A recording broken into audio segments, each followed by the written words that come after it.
Hi, Llyn Hunter, Llynhunter. I'm the storyboard artist for television animation primarily, and I also do illustration. And today we are creating a dinosaur in the form of the alphabet letter G. It's for my book of alphabets, or a variety of alphabets I've been creating for a while. This one's for my Dino-bet. So this is a dinosaur alphabet, all created with dinosaurs. Now, around 1989, yeah, 89, I did this coloring book for Dover Publications. You can still get it online if you care to.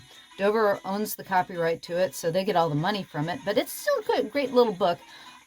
It's a dinosaur ABC I did way back when I was 39 years old, 38 years old? Yeah, 38, and then I published it a year later.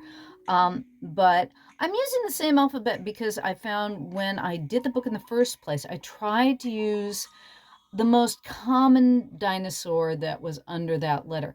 We've gotten a lot more dinosaurs in the past, I hate to say this, it's like 30 years, yeah.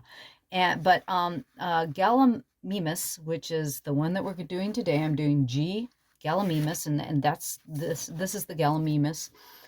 They look like ostriches. The reason why we use the name Gallimimus comes from Galliiformes. Oh God, don't you love the Latin? Is the name for the family that has chickens in them. And because they are similar in shape to chickens, basically they gave them the form Gallimimus. And actually they look very much like ostriches. They are from about 70 million years ago, and they lived during the Cretaceous period.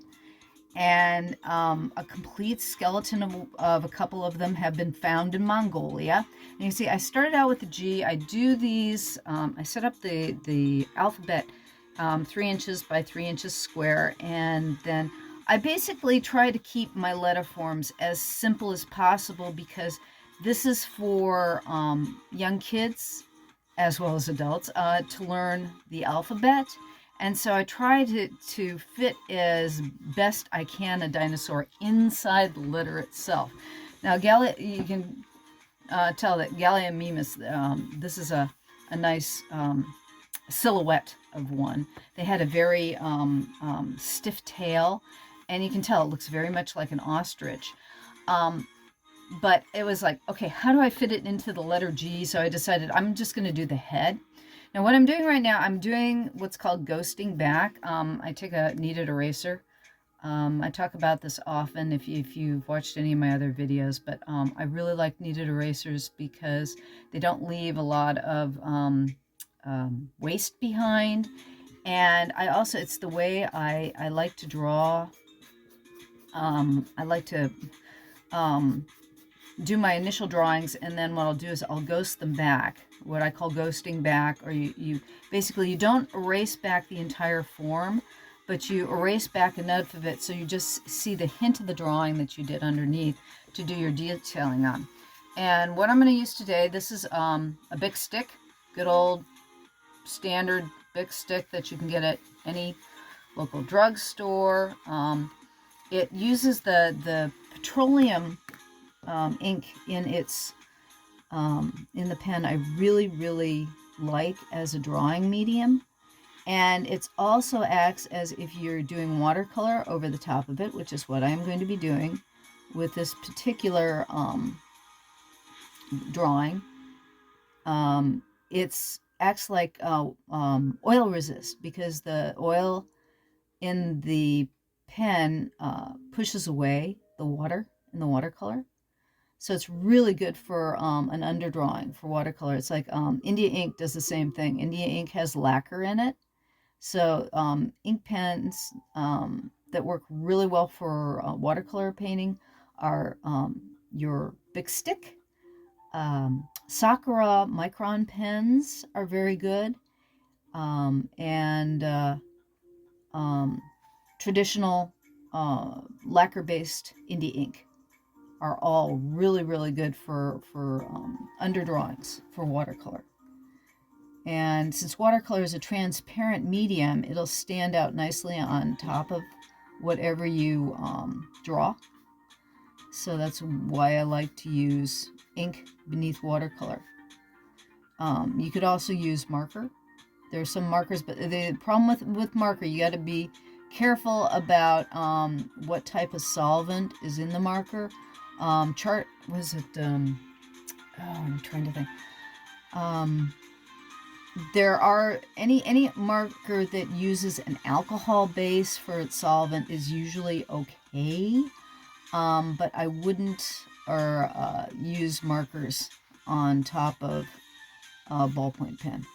But watercolor or acrylic will work fine on top of a ballpoint pen. And I like to use both mediums. So right now what I've decided to do is I'm fitting the head of the Llyn inside the G that I've constructed first. You can tell I drew the G first, and then I'm putting the head of one in the background, and then I'm going to put like a baby in the foreground. So that's how I did that with my Triceratops as well, in an earlier version. That's how I'm getting away with it. I really want to fit the dinosaurs inside the letter G. So if the whole body doesn't fit, especially when it's got a very stiff tail, as they believe this particular dinosaur had. And it was about the size of an ostrich too. And they used the word Llyn, but it not only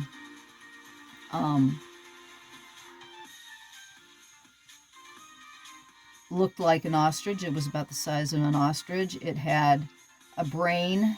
The brain case was about the size of a golf ball, which is about the size of an ostrich brain too. So there were a lot of things that were very similar. Now the Llyn also, you can see it had arms.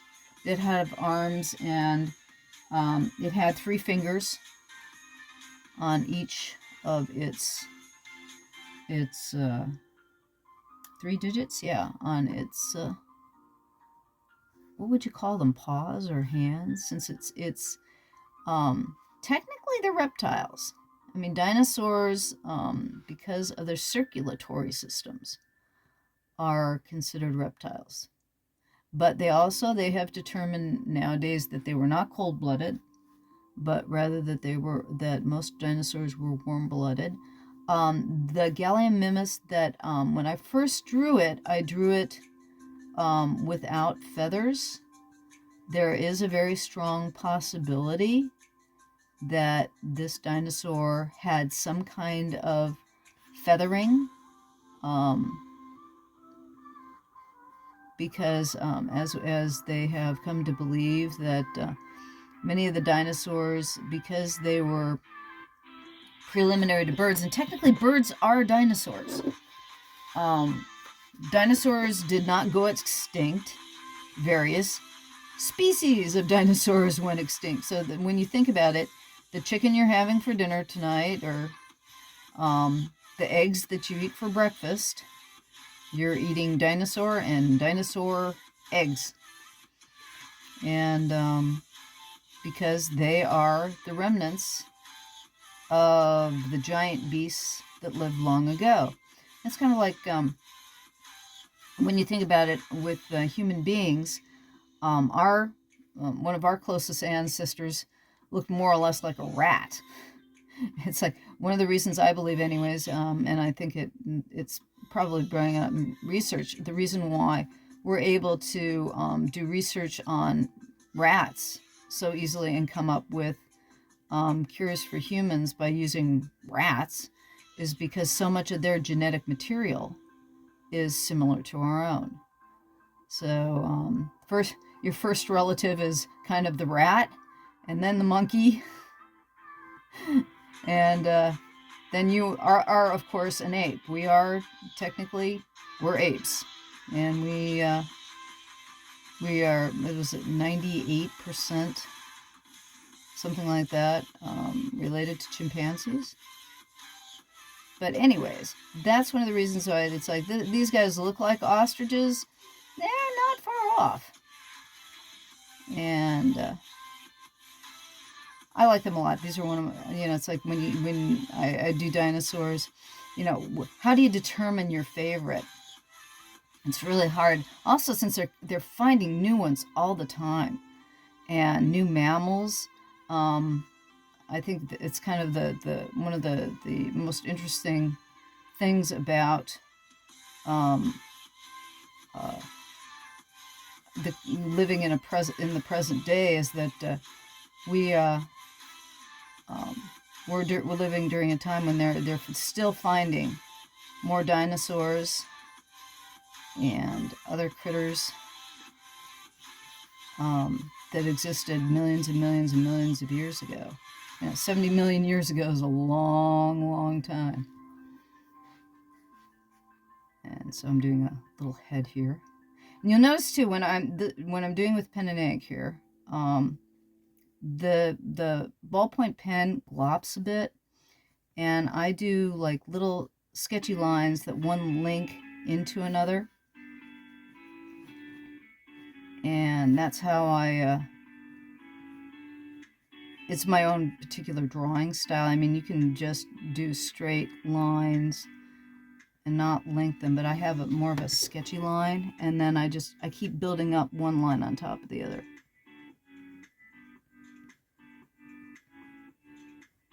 And we're just about done here. I'm not going to put a lot of foliage in the background because you probably figure if this particular dinosaur was a runner, and they found it in Mongolia.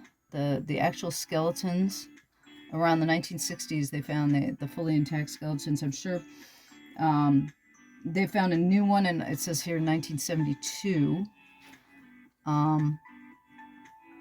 But the first skeletons were found intact in the 60s in Mongolia.